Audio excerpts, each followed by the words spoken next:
কি রে ছোট, ওরকম ভাবে দাঁড়িয়ে থাকলে হবে? আয় আমার সাথে সাথে কিছু কাজ বাজ কর।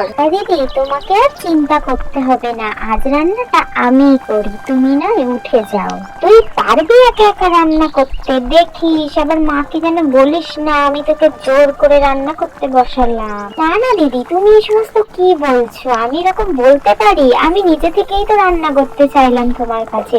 তুমি তো অনেক কাজ করো সংসারের, আজকের দিনটা অন্তত বিশ্রাম নাও। ঠিক আছে, তাহলে তুই রান্না কর আজকে, আমি তাহলে গেলাম কিন্তু।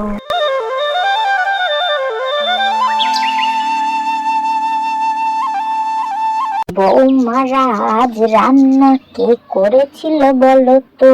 কেন না, কি হয়েছে? রান্নায় কি নুন বেশি হয়েছে? আজ তো রান্না ছোট করেছিল। এই কথা কে বললো? আমি তো শুধু জিজ্ঞাসা করলাম আজ রান্নাটা কে করেছে। তা ছোট বৌমা, তুমি এত সুন্দর রান্না শিখলে কোথা থেকে? মা, আমি এত সুন্দর রান্না আমার মায়ের কাছ থেকে শিখেছি। আপনার ভালো লেগেছে রান্না?